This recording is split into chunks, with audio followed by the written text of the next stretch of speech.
meluangkan masa untuk hadir bersama warga sekolah kita hari ini.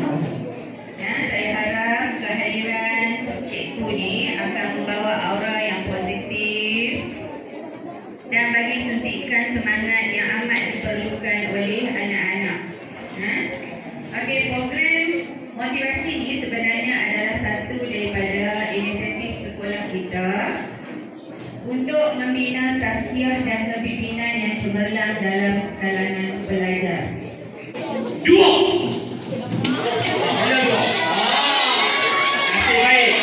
Nasib baik kau percubaan. 1, 3.